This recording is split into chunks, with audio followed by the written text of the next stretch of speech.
Hello everyone. I am very sorry, मैंने Saturday को आपका क्लास नहीं लिया। और सैटरडे को था शुरुआत, लेकिन नहीं कर पाई मैं क्योंकि वेंसडे को, हाँ, वेंसडे को शाम को मेरा बहुत भयंकर सा फूड पॉइजनिंग हुआ। तो बहुत भयंकर फूड पॉइजनिंग। मैं क्लास में आ चुकी थी, तो क्या हुआ, क्लास में माइक नहीं चल रहा था। तो मैंने कहा कि ठीक है, तब तक माइक ठीक करो, तब तक मैं यहीं बैठती हूँ। माइक 7:45 ठीक हो गया। अब 7:45 तक मेरी हालत खराब हो गई अचानक से। और उसके बाद मुझे लगता है पूरा थर्सडे मुझे बिल्कुल कोई होश नहीं। फ्राइडे को बहुत हाई टेम्परेचर, बहुत ज्यादा बुखार। तो सैटरडे को भी मैंने कहा कि भाई मैं अब ठीक महसूस कर रही हूँ, लेकिन हिम्मत नहीं हो रही है मुझे खड़े होकर क्लास लेने के। तो सैटरडे को आपका क्लास शुरुआत नहीं हो पाया। आज शुरू कर रही हूँ। और अब आज जो मैं शुरुआत करूंगी, मैं एकदम एक ऐसा चैप्टर से शुरुआत करूंगी जो सबसे इंपॉर्टेंट है और उसी पर बहुत सारी चीजें आधारित है। और उसका रीजन ये है कि आप जब इंग्लिश बोलना भी चाहते हो ना, अब आप कहोगे मैम मैं इंग्लिश बोलना सीखने नहीं आया हूं, मैं तो एग्जाम ओरिएंटेड तैयारी करने आया। आप जब एग्जाम ओरिएंटेड तैयारी भी करते हो, अब वो बहुत ध्यान से, बिल्कुल सारे एग्जाम्स के को दिमाग से निकाल के अब सुनना थोड़ी दीवार मेरी, ठीक है ना, थोड़ी देर सुनना। जब आप किसी भी एग्जाम की तैयारी करते हो, तो उसमें एक इंग्लिश जो सब्जेक्ट है ना बेटा, इंग्लिश मैथ्स की तरह और रीजनिंग की तरह नहीं होता। इंग्लिश में प्रॉब्लम सबसे बड़ी बात यह है कि इसमें 3 सेक्शन होते हैं। पहला होता है ग्रामर, दूसरा होता है वोकैबुलरी, और तीसरा होता है reading portion. Reading portion, yes बेटा आशीष, बैच 51 52 दोनों है, इसीलिए आप ध्यान से सुनो। तीसरा होता है रीडिंग। और जो रीडिंग पोर्शन है ना, वो आप जितने इंग्लिश मीडियम वाले स्टूडेंट्स हैं उसका बहुत अच्छा होता है, बहुत ही अच्छा होता है। रीडिंग पोर्शन क्यों अच्छा होता है, मैं आपको एक एग्जांपल देती हूं। मेरा बेटा जब फर्स्ट स्टैंडर्ड में था, तो आके मुझसे एक बार लड़ा था कि तुमने मुझे ये पोर्शन पढ़ा के वहीं भेजा था। मैंने कहा भाई ये पढ़ने का पोर्शन नहीं बेटा, ये आपको एक पैसेज आता है जिसको अनसीन पैसेज कहते हैं, और उस पर बेस्ड क्वेश्चंस होते हैं। लेकिन उसको समझ में नहीं आया, उसने कहा तुमने मुझे ये नहीं कराया था। तो वही प्रॉब्लम है कि वो फर्स्ट स्टैंडर्ड का बच्चा उस समय कहा कि ये तो मुझे पता ही नहीं था, कि ये तो कराया ही नहीं था। और आप अभी ग्रेजुएशन कर चुके हो या ग्रेजुएशन में हो, आप अगर कहोगे मुझे ये समझ में नहीं आता है कैसे करूं, तो बेटा प्रॉब्लम क्या है ना कि आप पर सामने नहीं, लेकिन आपके पीठ पीछे ये इंग्लिश मीडियम वाले हंसेंगे, इसको इतना भी नहीं आता। इसीलिए इस पोर्शन को आपको अच्छा करना है। मैं बीच बीच में आपको इस रीडिंग कॉम्प्रिहेंशन से रिलेटेड क्वेश्चंस कराते रहूंगी।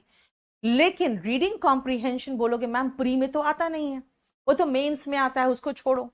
बेटा सबसे पहले याद रखना कि प्री में जो आपका क्लोज टेस्ट आता है ना, वही पैसेज में से 5 वर्ड का हटा के और उस जगह पे 4 ऑप्शन दे दिया गया, तो कहेगा कि आप उस पैसेज को पढ़ के अगर उसका अर्थ समझ रहे हो, तो अपने आप सटीक वोकैबुलरी उठा के फिट कर दोगे कि हाँ देखो ये वोकैब इस पैसेज को मीनिंगफुल बना रहा है, ये वर्ड तो इसको उसका मीनिंग ही खराब कर दे रहा है।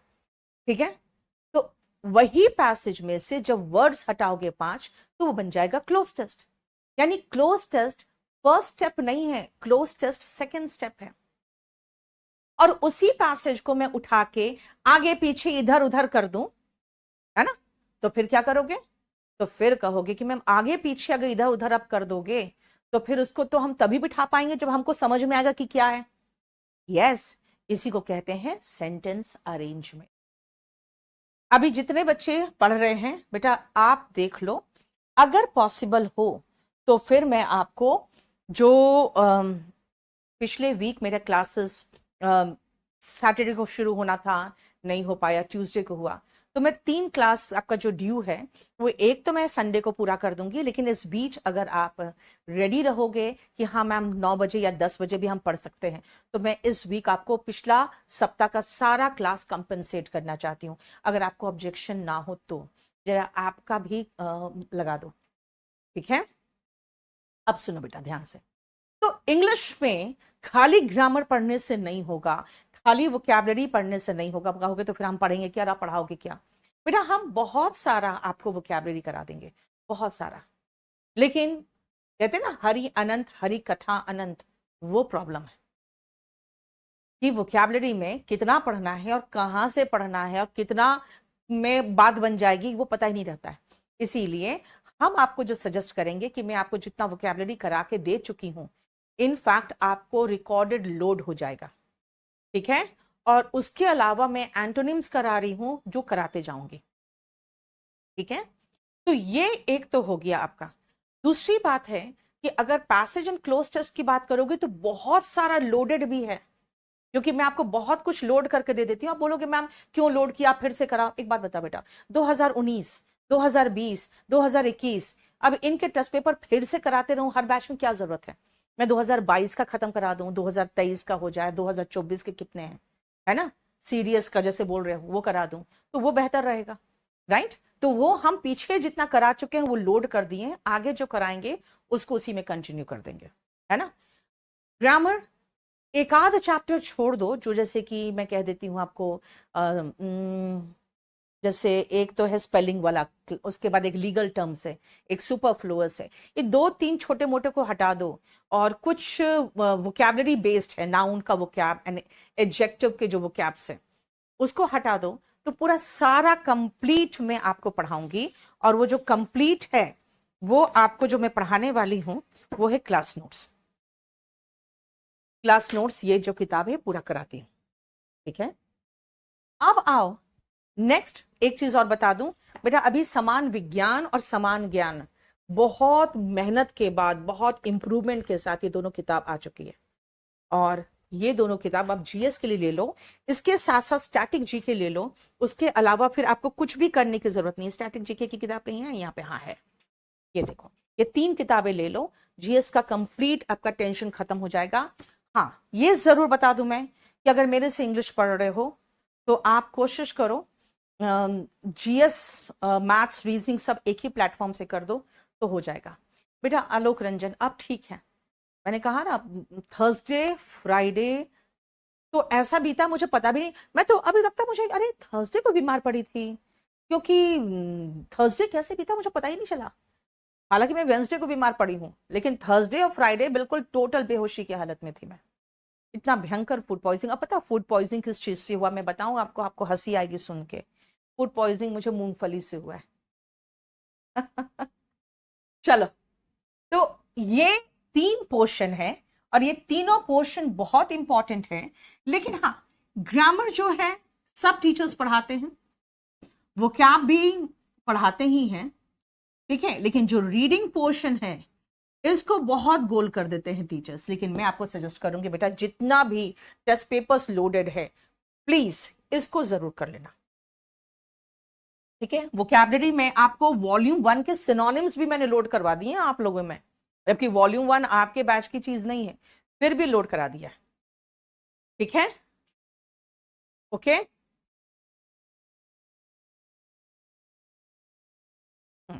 चलो अब आती हूं मैं। यस बेटा, बैच नंबर 50, 51, 52 सब में कम से कम वोकैबुलरी 20 शीट्स तो लोडेड होंगे, प्लस हमने वॉल्यूम 1 का सिनोनिम कराया हुआ है, अभी एंटोनिम चल रहा है, उसके बाद स्टोरीज में वोकैब कराया हुआ है, फिर उसके बाद जिफ में वोकैब कराया हुआ है, ये सब कुछ लोडेड है।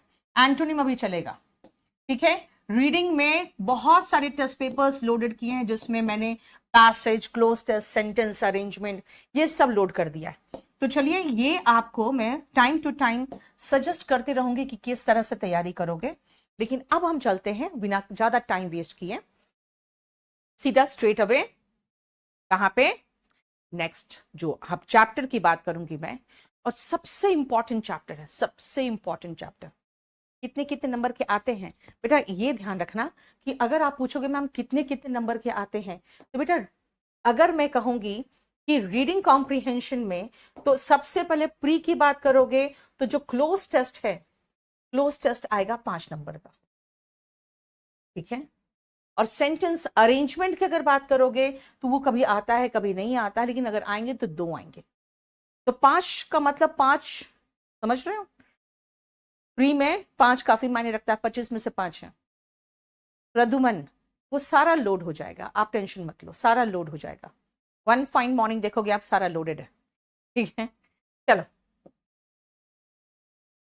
सुनो।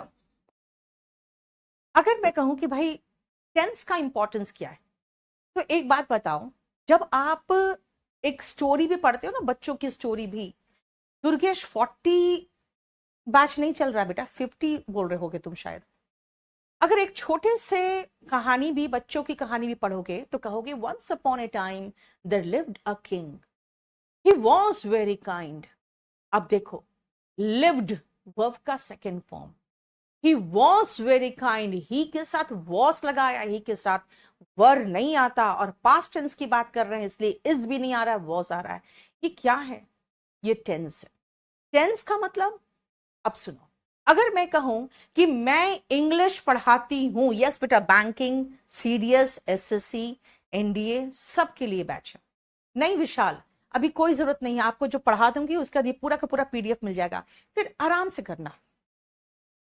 ठीक है, अब सुनो, अगर मैंने कहा once upon a time there lived a king, he was very kind, this means हम कहानी में हैं, और कैसी कहानी? पास्ट की कहानी।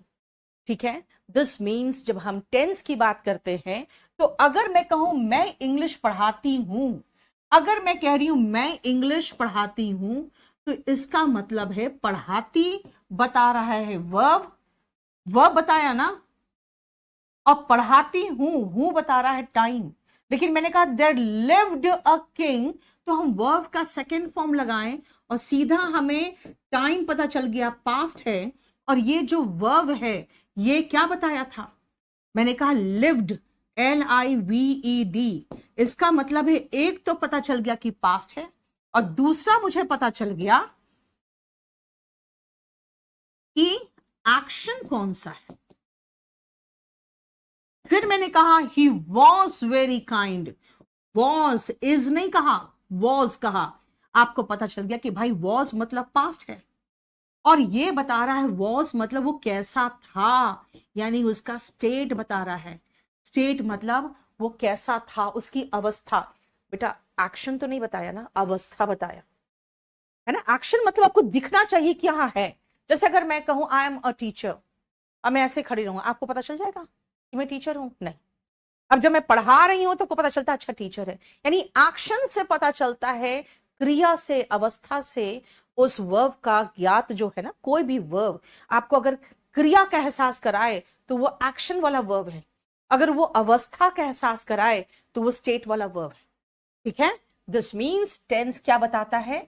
ये एक्शन बताता है या फिर स्टेट बताता है, और इसके साथ बेटा ये टाइम भी बताता है। आप कहोगे टाइम कैसे पता? बेटा लिव्ड है, पास्ट बताया है, वॉस है, इज नहीं है, पास्ट बताया, इज है तो प्रेजेंट हो जाता, यानी एक्शन प्लस स्टेट या टाइम, ये दोनों मिलके बताता है। ठीक है बेटा, क्लास नोट्स तो सफिशिएंट है, लेकिन वॉल्यूम 1 आपके पास होना चाहिए। ठीक है अब सुनो, ये देखो, जब आप टेंस, दिस मीन्स टेंस क्या बताता है?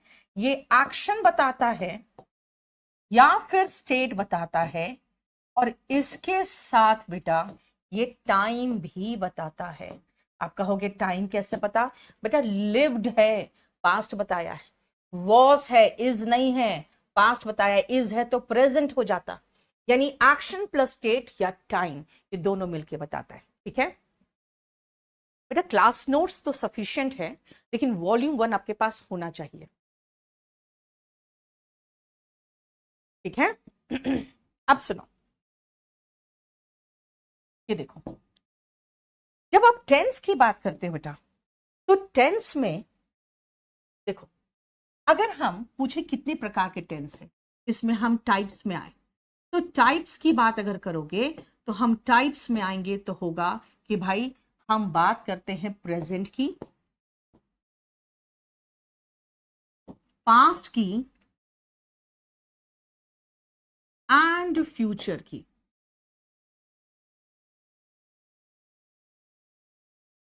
Present, past and future. बेटा बहुत रिजल्ट हुआ, सीपीयू का रिजल्ट दुनिया भर का रिजल्ट हुआ है, जानते हो इतना रिजल्ट हुआ है, बच्चे मिलने आ रहे हैं। और हुआ क्या, वेंसडे को तो मैंने बच्चों को कह दिया कि आ जाना, ठीक है, और थर्सडे को तो मैं बेहोश, कुछ पता ही नहीं मुझे। बच्चे करीबन 16-17 बच्चे पहुंच गए थे थर्सडे को। अब मेरे स्टाफ कह रहे हैं कि नहीं मैम की तबीयत ठीक नहीं है, तो बच्चों को लगा नहीं मैम बहाना बना रही होगी, नहीं हम लोग मिलके ही जाएंगे। फिर इन लोग को जेन्युइन बताया गया कि भाई सही में तबीयत ठीक नहीं है, ये रहा prescription, food poisoning and high fever से ग्रस्त है, प्लीज आज मत जिद करो, क्योंकि आज उनकी हालत ही नहीं है कि अपने घर में भी वो गेस्ट रूम तक भी पहुंच सके। तब वो बेचारे गए हैं। मुझे लगता है कल या परसों फिर वो सब मिलने आएंगे, लेकिन बात क्या है ना, अब सब अपने अपने लाइफ में बिजी होते हैं। और उस दिन एकदम प्लान्ड था कि हाँ 16-17 बच्चे आएंगे और एक साथ सबके साथ बैठ के मैं इंटरव्यू लूंगी सबके साथ। एकदम 4 दिन से बहुत बुरी हालत। आजा आजा, अब देखो बहुत मैं बताती हूँ एक चीज बेटा, सब लोग कोई मैथ्स की बात बता रहा है, कोई इंग्लिश नहीं, इंग्लिश का तो खैर कोई बता भी नहीं पाता है अब तो, मैथ्स का अपना क्लेम कर रहा है, कोई जीएस का अपना क्लेम कर रहा है, फुल कोर्स का क्लेम सिर्फ केडी कैंपस कर रहा है। फुल बैच जो लेने वाले बच्चे हैं एकदम बहुत बढ़िया टॉपर्स में, टॉप 100 वाले रैंक्स वाले बैठे हुए हैं। चलिए प्रेजेंट, पास्ट एंड फ्यूचर में भी हम डिवाइड करेंगे। पहला सिंपल, बेटा जो हिंदी मीडियम की किताबें हैं ना, उसमें सिंपल और इनडेफिनिट को थोड़ा अलग करके रखा गया है, जो आप चाहो तो फॉलो कर सकते हो। लेकिन मेरा कहना है कि रेन एंड मार्टिन टाइप की जो किताबें हैं ना, Michael swan, rain and Martin, इनको एक स्टैंडर्ड मान के हम उन्हीं को छोड़ देते हैं कि छोड़ो सिंपल और इनडेफिनिट को एक साथ ही करो। ठीक है, कॉन्टिन्यूअस,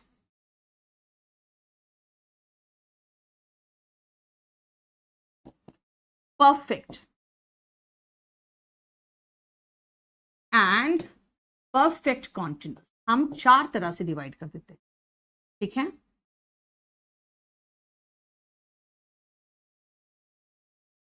ये देखो, अब कोई पूछे टेंस क्या है, बोलना टेंस किसी भी एक्शन या स्टेट प्लस टाइम दोनों को दर्शाने का एक माध्यम है।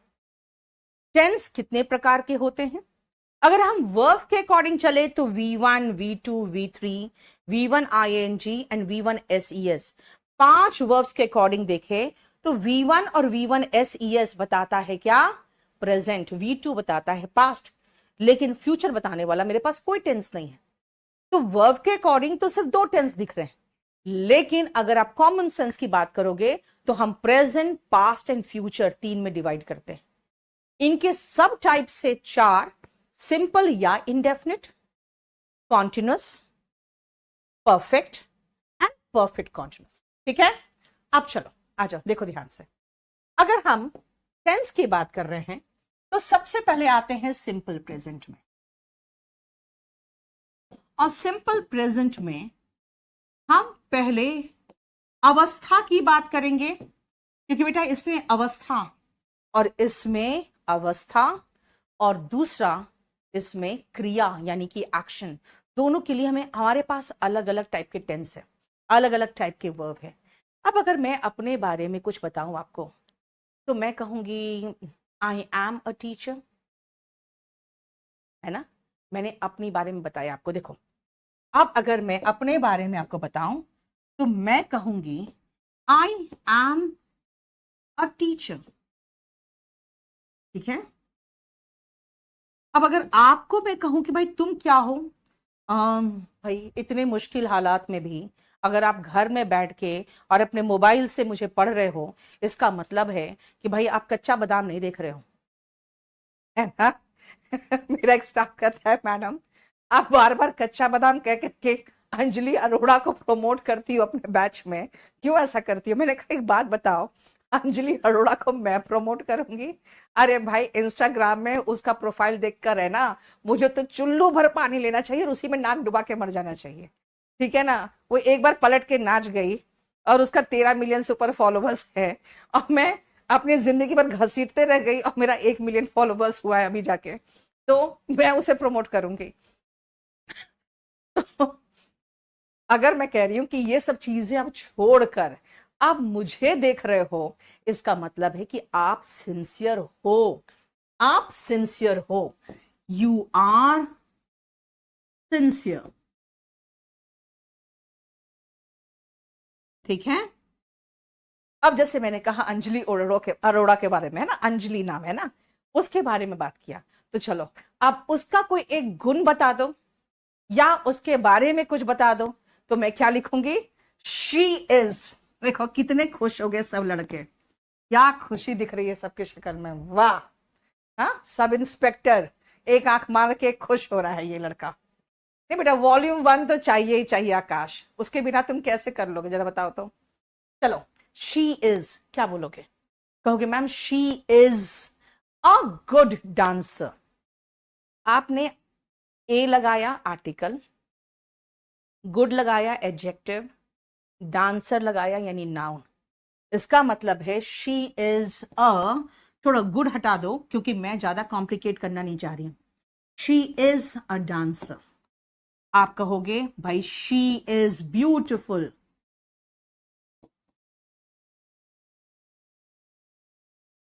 ठीक है, तो फिर मैं कहूंगी भाई मेरा छोरा किसी छोरी से कम है क्या? He is smart, he is smart. Smart भी तो एडजेक्टिव है ना। अगर मैं कहूं कोई लड़के के बारे में कि ही इज स्मार्ट, तो देखो आप एक चीज महसूस कर रहे हो, I am, you are, she is, he is. I am, you are, she is, he is. Everything is temporary but roasting, Saurabh, roasting is permanent. बेटा मैं रोस्टिंग किसका कर रही हूं भाई? मेरी औकात कहां कि उसकी रोस्टिंग करूं? खुद सोचो। हाँ, कहां 13 मिलियन, कहां 1 मिलियन। ऐसा काम मैं नहीं कर सकती यार, मेरी औकात नहीं उसको रोस्ट करने की, तुम बात करते हो यार। हाँ, चलो अब आती हूं नेगेटिव में। अगर मैं कहूं कि भाई वो झूठा नहीं है, वो झूठा नहीं है, he is not a liar. Liar, बेटा वकील को लॉयर बोलते हैं इलाहाबाद वाले, उनको लायर मत बोल देना, ठीक है ना, तुम लॉयर को भी लायर बोल देते हो, राइट। अब सुनो, शुभम, ऐप में दूसरों के कमेंट शो नहीं होंगे बेटा, वहां पे यूट्यूब नहीं है, वहां पे सिंसियर पढ़ाई करना रहता है। अब आओ 7th, अगर आप कहोगे कि क्या वो कोई भी एक एडजेक्टिव सोचो, ठीक है, जैसे खाने के लिए मैं कहूं कि क्या ये बहुत तीखा है, बहुत मसालेदार है। अगर कोई चीज आप खा रहे हो आपके आंख में आंसू आ रहा है, तो मैं कहूंगी कि ये बहुत मसालेदार है। Is it spicy? देखो, अब इन सब सेंटेंस को, it, he is not a liar, Naina Shukla liar, LIAR। अगर आप कहोगे कि क्या ये बेस्वाद नहीं है, इजंट इट, चाहे इज इट नॉट, क्या बेस्वाद का इंग्लिश क्या होता है बताओ तो? बोलो बोलो बोलो, जल्दी बोलो। बेस्वाद, जिसमें कोई स्वाद नहीं हो। दो है, एक तो टेस्टलेस और एक एकदम फीका लग रहा है, ब्लैंड, एकदम फीका, कोई स्वाद नहीं है, bland. Is it not tasteless या ब्लैंड? ठीक है, या हालांकि टेस्टलेस है ना, जैसे हम लोग पानी को भी कह देते हैं, ठीक है। और दूसरा तरीका है कि इज नॉट को एक साथ उठा के हम इजेंट लगा दें, इजेंट इट सावर। इसको सार भी बोलते हैं, इसको सावर भी कहते हैं। क्या ये खट्टा नहीं है? Isn't it sour? Yes, bland, serene, very good. ठीक है, tasteless, insipid, Raja Bala, very good, insipid, very good. सुनो, ये 9 सेंटेंसेस में मैंने आपको पूरा कंप्लीट मैंने आपको स्ट्रक्चर दे दिया। ये देखो स्ट्रक्चर जरा, सब्जेक्ट। अब बोलोगे मैम सब्जेक्ट क्या है? इज, एम, आर प्लस, और उसके बाद जो लिखूंगी ना मैं, वो जरा आप ध्यान से देखना, सब्जेक्ट कॉम्प्लीमेंट।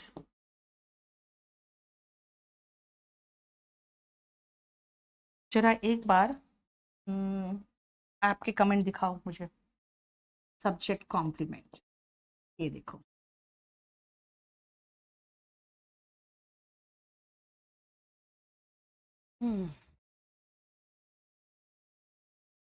मेरे पहले अचराना क्लास होता है ना कितने बजे तक होता है जरा पूछना।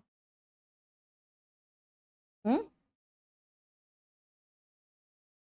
चल, देखो, यस आर्यन, वही तो मैं देखने वाली हूँ, रुक जाओ। Subject plus is am are plus subject complement. बेटा सब्जेक्ट कौन है, सब्जेक्ट कौन है? आई टीच इंग्लिश, भाई मैं पढ़ाती हूं ना, मेरी बात हो रही है। आई एम अ टीचर, भाई मेरी बात हो रही है।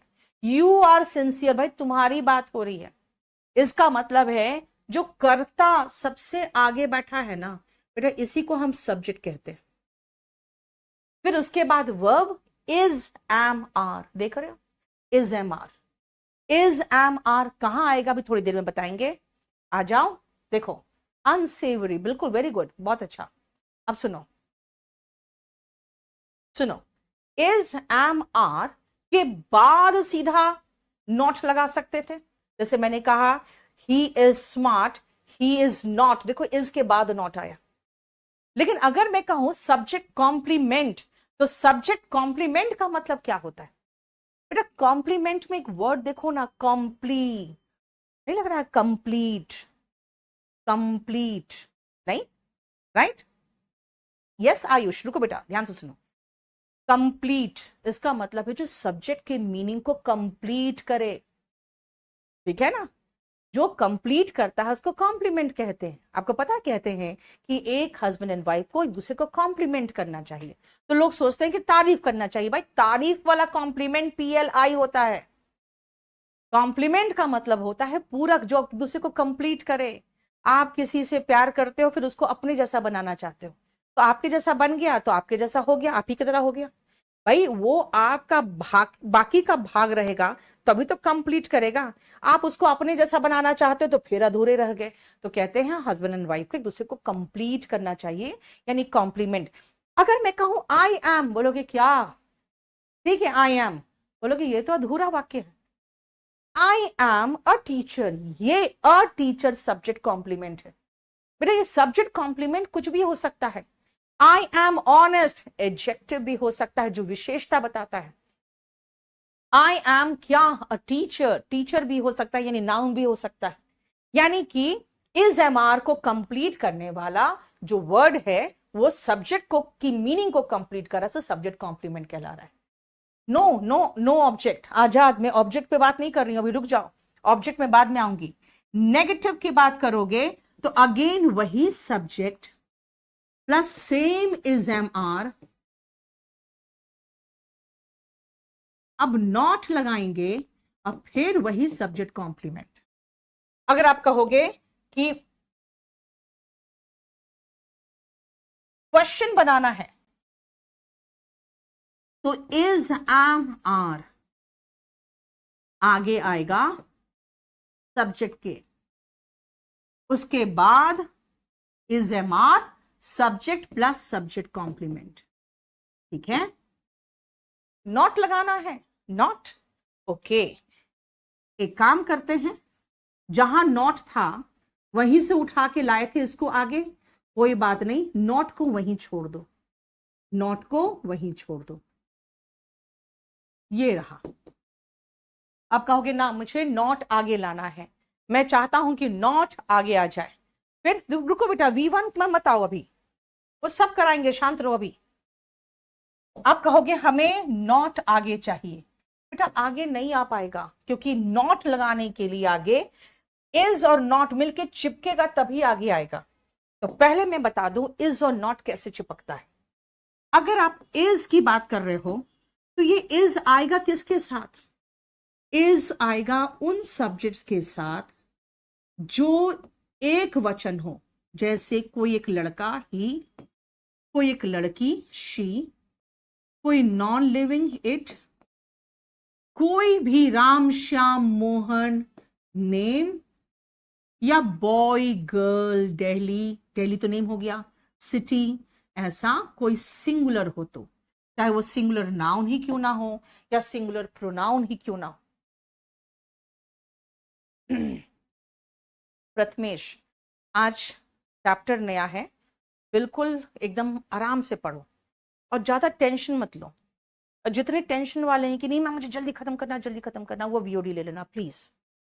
अब सुनो, एम किसके साथ आएगा? आई के साथ। आर किसके साथ आएगा? यू के साथ। वी, दे, यू, और बहुवचन जो होते हैं ना, प्लूरल, उनके साथ। ये देखो, नेक्स्ट सुनो, इज नॉट को मैंने कहा आगे लगाना चाहते हो तो शॉर्ट फॉर्म होगा इजंट। बेटा एम नॉट का शॉर्ट फॉर्म कुछ होता ही नहीं है, लेकिन कब नहीं होता है? जब सब्जेक्ट के बाद एम नॉट का शॉर्ट फॉर्म चाहिए ना, तो एम नॉट का शॉर्ट फॉर्म नहीं है आपके पास। लेकिन कहोगे मैम अभी तो आप एम और नॉट को आगे लगाना चाहते हो, एक साथ सब्जेक्ट के पहले लगाना चाहते हो, ओके, तब तो मेरे पास है। फिर इसका शॉर्ट फॉर्म क्या होगा? होगा एरेंट। तो कहोगे भाई एरेंट तो आर नॉट का शॉर्ट फॉर्म है। यस, आर नॉट का ही शॉर्ट फॉर्म है, लेकिन एम नॉट का भी शॉर्ट फॉर्म है। कब? जब सब्जेक्ट के पहले एम नॉट लगाना चाहते हो। यानी अगर हम यहां पे कहें इज नॉट, इजंट लगा दो, एम नॉट कुछ नहीं होगा, आर नॉट एरेंट लगा दो। क्यों? क्योंकि सब्जेक्ट आगे बैठा है। लेकिन अगर सब्जेक्ट के पहले ये बैठा है और मैं कहूंगी भाई मुझे नॉट आगे चाहिए, तो कहोगे मैम इज नॉट का short form isn't, am not का short form aren't, are not का short form aren't, subject plus subject complement. और ये हमारा 5 स्ट्रक्चर है और हर टेंस में ऐसे ही 5 स्ट्रक्चर चलता रहेगा। ठीक है? अच्छा एक सेकेंड।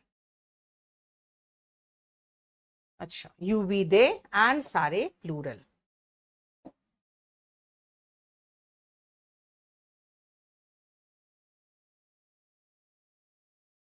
जानते बेटा क्लास नोट्स से मैं पढ़ा रही हूं, और आप जितने भी जितने टॉपर्स देखोगे ना, वो वॉल्यूम 1 जरूर रखते हैं।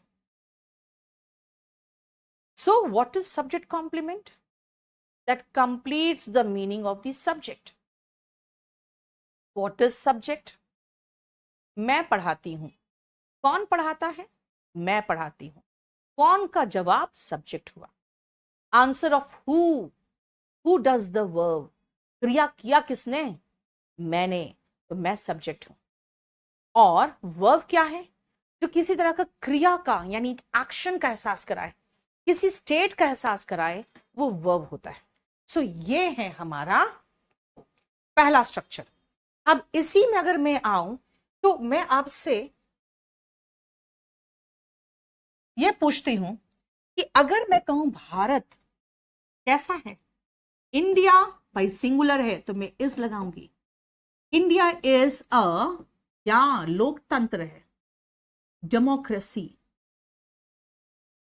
अगर मैं अमेरिका की बात करूं, अमेरिका भाई अमेरिका तो विकसित देश है, इज अ डेवलप्ड कंट्री।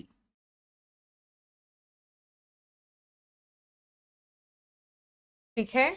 अब मैं अमेरिका की बात करूं और चाइना की बात करूं, तो मैं कहूंगी 2 कंट्रीज की बात कर रहे हो तो भाई 2 है, यानी दे आर सुपर पावर्स।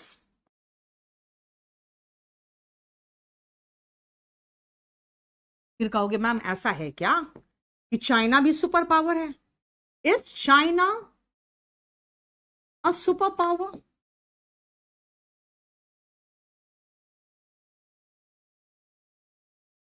फिर मुझसे कंफर्म करोगे मैम क्या इंडिया हर्ड,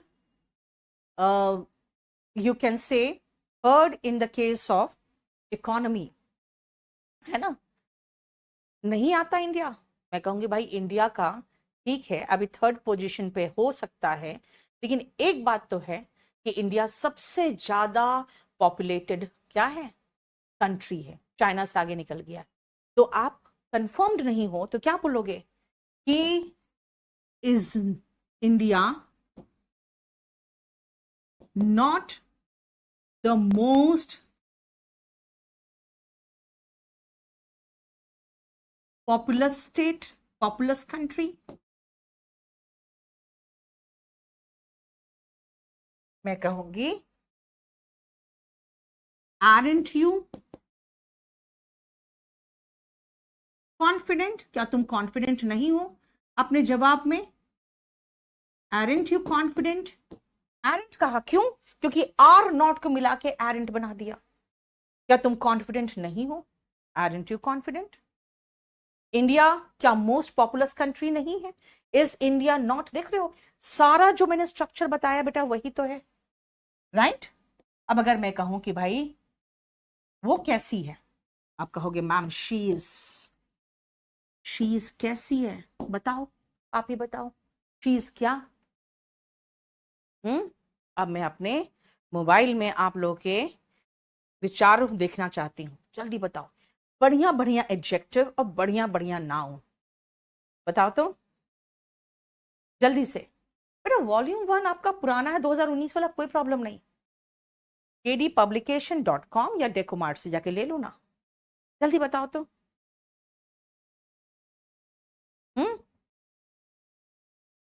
डेमोक्रेसी कंट्री नहीं होगा बेटा, डेमोक्रेटिक कंट्री होगा। आप कहोगे democracy is a democracy is a democratic country, ठीक है?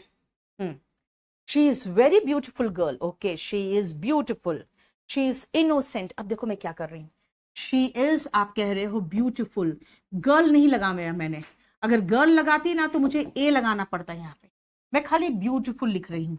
आप कह रहे हो she is innocent, okay fine. और बताओ, और प्रिटी, वाओ अगली, यार तुमको अगली लड़की मिली, प्रिटी, वेरी गुड।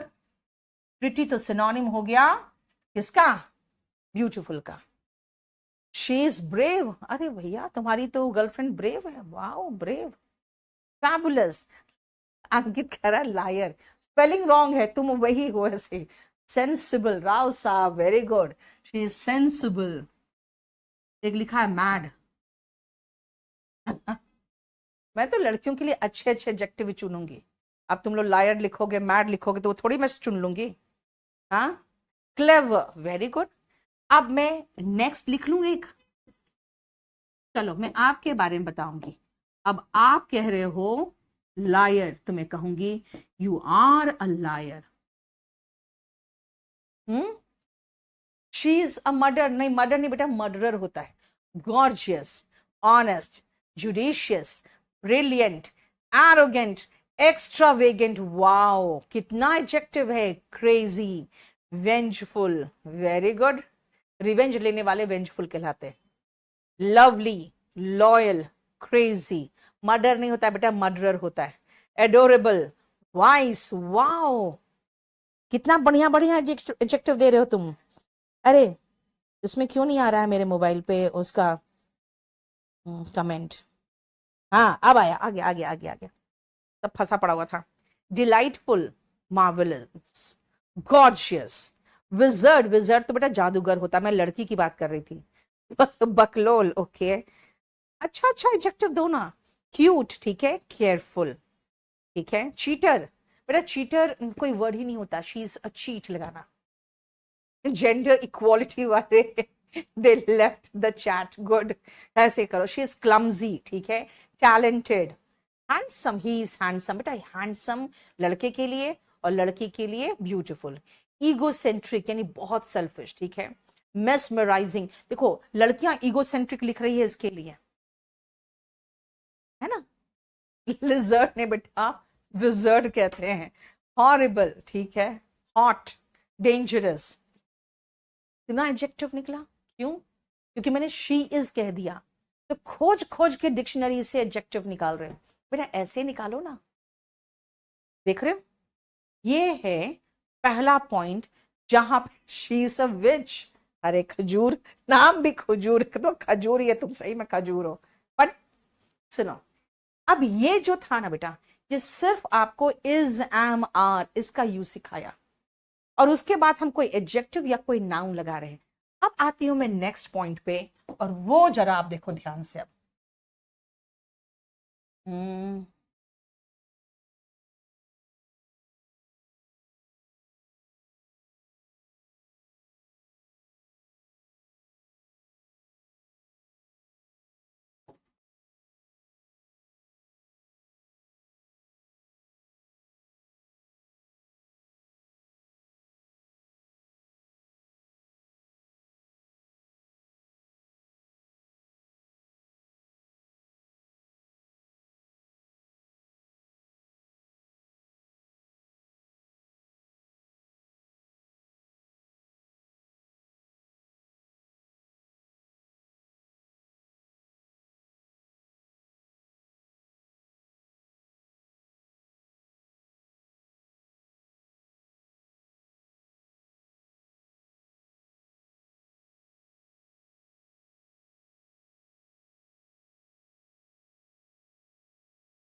हम्म,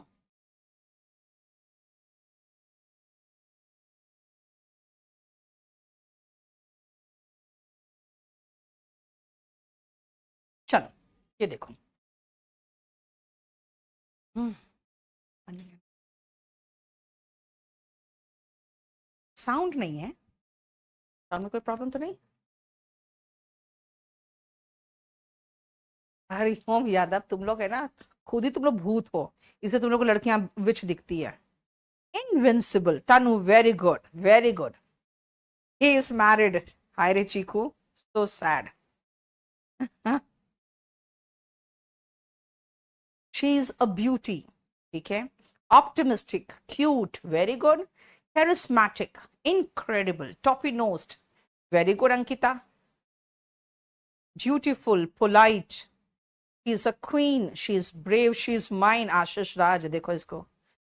चलो।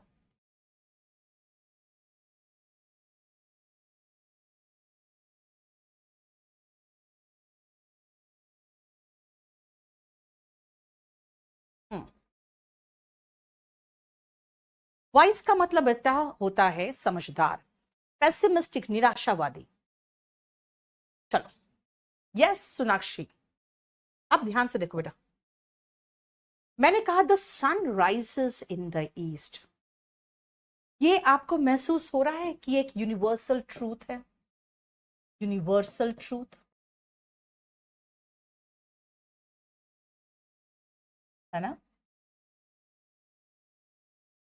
To many cooks spoil the broth. बेटा इसका मतलब है ना कि कई लोग अगर काम हाथ लगा देते हैं ना, तो काम खराब हो जाता है। जैसे मान लो कई रसोइये मिल गए, तो ब्रॉथ यानी कि सूप, शोरबा समझते हो, सब चीज को उबाल के उसका निचोड़ के जो रस निकलता है उसको शोरबा कहते हैं, उसको ब्रॉथ कहते हैं। ठीक है ना, उबालने के बाद जो बचता है ना ब्रॉथ होता है। तो कहते हैं टू मेनी कुक्स, कई लोग अगर कई रसोइये हाथ लगा दे तो ब्रॉथ खराब हो जाता है। क्यों? मान लो दो ने ही नमक डाल दिया, बस खत्म मामला। नहीं, इसका मतलब है कि काम किसी एक को ही सौंपिए, कई लोग काम को हाथ लगा देंगे तो खराब हो जाएगा। अब कहोगे मैम आप तो कुछ और बोल रही हैं, यहाँ पे कुक्स लिखा है, ब्रॉथ लिखा है, आप कह रहे हो कई लोग हाथ लगा देंगे काम तो खराब हो जाता है। बेटा इडियम्स जो होते हैं ना, जैसे अगर मैं कहती हूँ नाच न जाने आंगन टेढ़ा, इसका मतलब मेरा नाच और आंगन थोड़ी है। इसका मतलब तो ये है ना कि अगर कई लोग, सॉरी, अगर इसका मतलब ये होता है कि अगर किसी को काम करना नहीं आता तो दूसरी चीजों को दोष देता है। ऐसे को कहते हैं बेटा इडियम, जहां पे अंदर कुछ और मीनिंग है और बाहर कुछ और लिखा हुआ है। हालांकि मुझे इडियम्स एंड फ्रेजेस, मैं सीधा ही लिख देती हूं इडियम्स एंड फ्रेजेस, इन सब में आप देखोगे मोस्टली आप प्रेजेंट इंडेफिनिट टेंस ही होता है। ही स्मोक्स, बेटा स्मोक करने का मतलब हुआ आदत है उसको, है ना, देखो हैबिट। तो जितने भी चीजें हैं जो सार्वभौमिक सत्य की चीजें, यूनिवर्सल ट्रूथ, जितना भी इडियम्स एंड फ्रेजेस होते हैं, जितने भी हैबिट्स होते हैं। अब आप कहोगे आई टीच इंग्लिश, क्या है ये? तो कोई इडियम भी नहीं है, ये कोई यूनिवर्सल ट्रूथ तो नहीं है। मैं कहूंगी भाई मेरे बारे में सच्चाई है ना, मेरे बारे में तो सच्चाई है ना। तो आई टीच इंग्लिश, ये क्या है? फैक्ट ही तो है, हालांकि मेरे बारे में है नहीं, फैक्ट है और ये एक्शन है। अगर मैं कहूंगी कि भाई ये प्रेजेंट एक्शन है, फैक्ट है मेरे बारे में, लेकिन है तो प्रेजेंट में, पास्ट में तो है नहीं, मैं पढ़ाती हूं, वर्तमान में भी तो यही चीज करती हूं मैं। तो आई नो हिम, ये भी तो प्रेजेंट का ही है, और प्रेजेंट में ये स्टेट है। स्टेट मतलब अवस्था। यू लव हिम, आप कहोगे एक चीज देखो बेटा, आई नो एंड लव, ये दिमाग की अवस्था है, ये दिल की अवस्था है,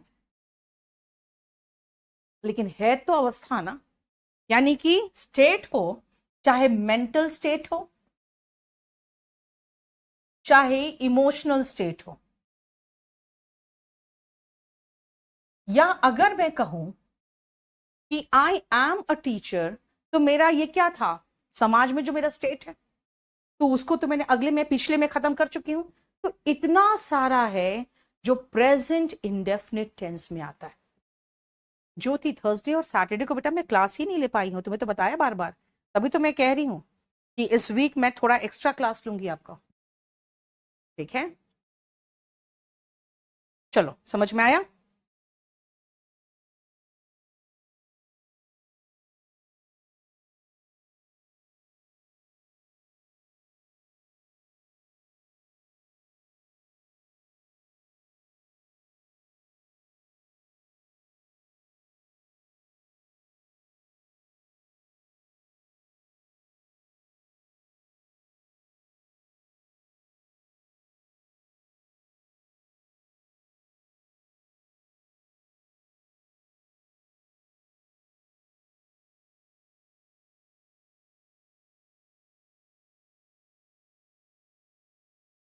समझ में आया बेटा? ठीक है, अगली क्लास कब होगी मैं आपको बता दूं। मैंने कहा है आपको मुझे कंपनसेट करना पड़ेगा क्लास को, है ना? तो आज है कौन सा दिन? ट्यूसडे। मैं थर्सडे को शाम को 7:30 बजे भी लेना चाह रही हूँ, और रात को 10 बजे भी क्लास लेना चाह रही हूँ। अगर आपको प्रॉब्लम ना हो तो देख लेना, ठीक है? क्योंकि मुझे पिछले एक सप्ताह का क्लास को कंपनसेट करना है, सैटरडे को क्लास नहीं हुआ था आपका। चलो हो गया। अब जरा एक बार देखोगे बेटा, कुछ समझ में नहीं आया? नवाबदीप, हाँ नवदीप, देखो ध्यान से बेटा, ये बहुत इंपॉर्टेंट चैप्टर है, बहुत इंपॉर्टेंट चैप्टर है। सुनो, the sun rises in the east. सबसे पहले जरा बेटा इसका स्ट्रक्चर देख लो। अब इसका आप स्ट्रक्चर देखो। द सन, द सन का मतलब है सब्जेक्ट। राइजेस, वर्ब में हम SES लगा रहे हैं। कब? सन सिंगुलर सब्जेक्ट में।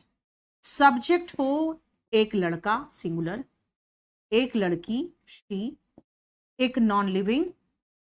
द सन बेटा किसी ग्रह, किसी स्टार का अगर आप नाम लेना चाहते हो, ग्रह जैसे कि अर्थ, सन जैसे कि स्टार, है ना? इसीलिए मैंने कहा सब्जेक्ट कोई नाम हो या सिंगुलर हो।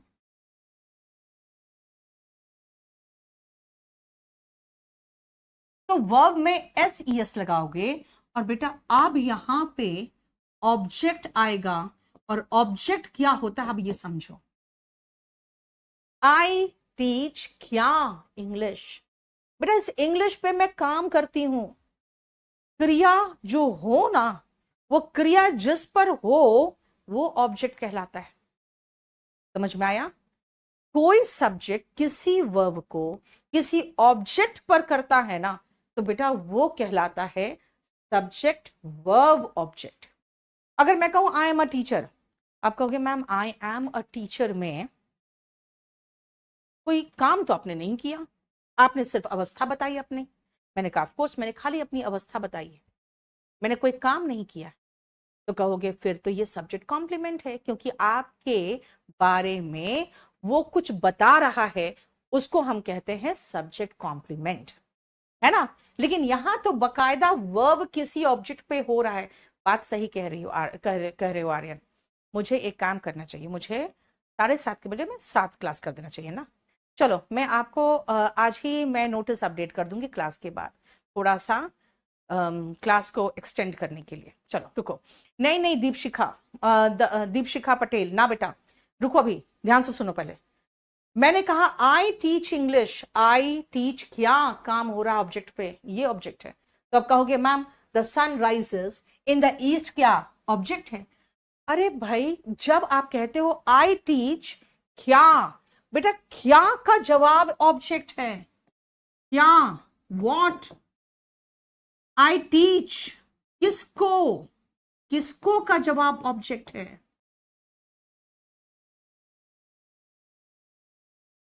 कौन पढ़ाता है? मैं पढ़ाती हूं। मैं यानी कि कौन, कौन पढ़ाता है, कौन का जवाब सब्जेक्ट है। ठीक है ना, कौन का जवाब सब्जेक्ट है, जिसको कहोगे हु। ये देखो, क्लियर? इन द ईस्ट, कहां, कहां का जवाब ऑब्जेक्ट नहीं होता। ठीक है, क्लियर, समझ में आया? Too many cooks spoil the broth, ये कहा मैंने। टू मेनी कुक्स, देखो कुक्स यहां सब्जेक्ट है, स्पॉइल वर्ब है, क्या स्पॉइल करता है? द ब्रॉथ, ऑब्जेक्ट ब्रॉथ है। ही स्मोक्स, वो सिगरेट पीता है। बेटा आपको सिगरेट लिखने की जरूरत नहीं है, क्योंकि स्मोक का मतलब ही सिगरेट पीना और ड्रिंक का मतलब ही होता है शराब पीना। ठीक है ठीक है। आई नो है, मैं उसे जानती हूं। I know subject plus verb का फर्स्ट फॉर्म प्लस हिम। आप कहोगे मैम यहाँ नो लिखा हुआ है, आपने तो नोस बोला है। भाई मैंने आई लगाया ही नहीं, देखो तो कहीं आई है नहीं, क्यों? क्योंकि आई लिखना है तो फिर आपको दूसरा सब्जेक्ट इस्तेमाल करना पड़ेगा।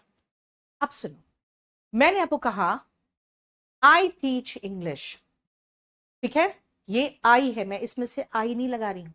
अगर आई को हटा के ही लगा दूंगी तो टीचर्स कहूंगी, जैसे ही के साथ स्मोक नहीं है, स्मोक्स है। तो ये स्ट्रक्चर है तभी जब सब्जेक्ट ये है।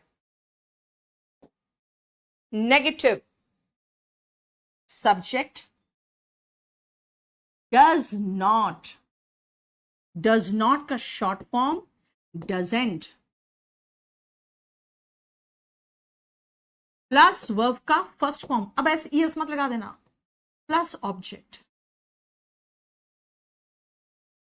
सब्जेक्ट के पहले डस। क्यों भाई डस पहले क्यों गया, क्यों लगाया? भाई अब मुझे क्वेश्चन का स्ट्रक्चर बनाना है, plus V1 plus object. Negative, negative में नॉट वहीं छूटेगा जहां था। आप कहोगे नॉट तो आपने आगे लगाया था, हाँ लगा सकते हैं, जब डस के साथ वो चिपक जाए तो आगे जा सकता है।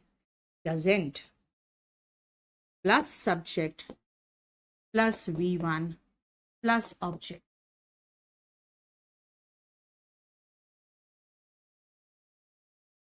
ठीक है।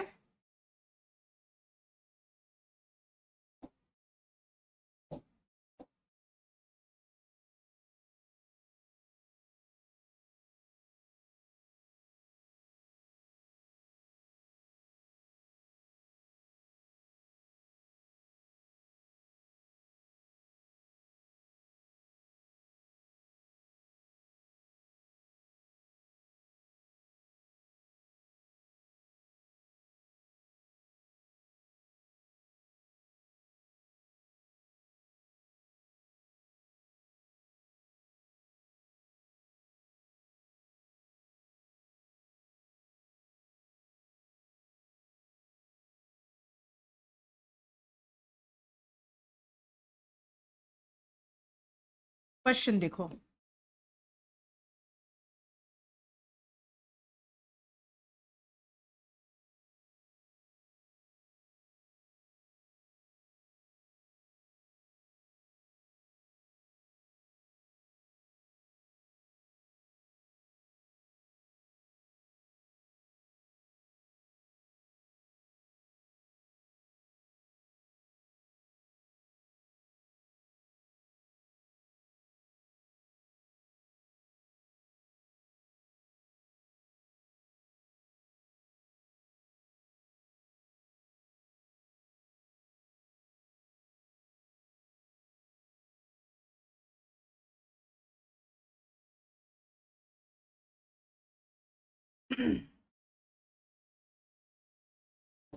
चलो क्या गलती देखो।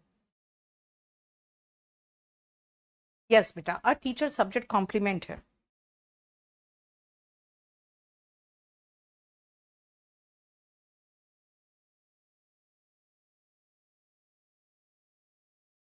हम्म,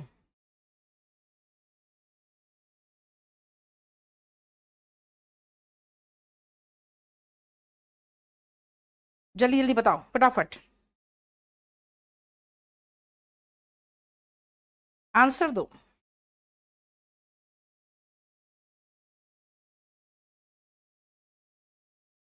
ओके अमित, रुक जाओ बेटा, कोई बात नहीं, रुक जाओ, मैं देख लेती हूँ, सबको लेके चलेंगे बेटा।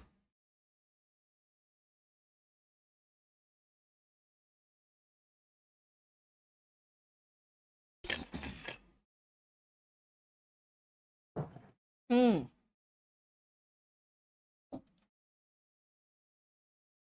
अ मैन नो हिज राइट्स ना भाई, सिंगुलर सब्जेक्ट, सिंगुलर सब्जेक्ट के साथ नोस आएगा।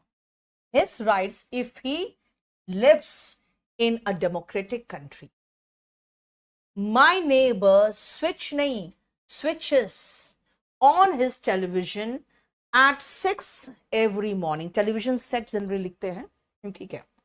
My friend whose name is Neetu lives in the same colony। अब आप कहोगे मैम लिव्स तो ठीक है, नोज भी ठीक है, लेकिन स्विचेस क्यों लगा रहे हो? स्विचेस बेटा लिव्स आ रहा है एंड स्विचेस एस आ रहा है, इसलिए ई एस लगा है, याद रखना। इसमें एक और इंपॉर्टेंट बात, अगर वर्ब, अगर V1 क्या में खत्म हो रहा है, इफ V1 ends in, अगर V1 खत्म हो रहा है S double S C H, देखो स्विच CH में खत्म हुआ है, ठीक है ना, switch CH, SH Z X and O, तो क्या करोगे? एड ES, S नहीं खाली बल्कि ES। मुझे कुछ एग्जांपल्स दे दो तो। जैसे मैंने कहा my neighbour switches on his television, यानी CH वाला खत्म हो गया।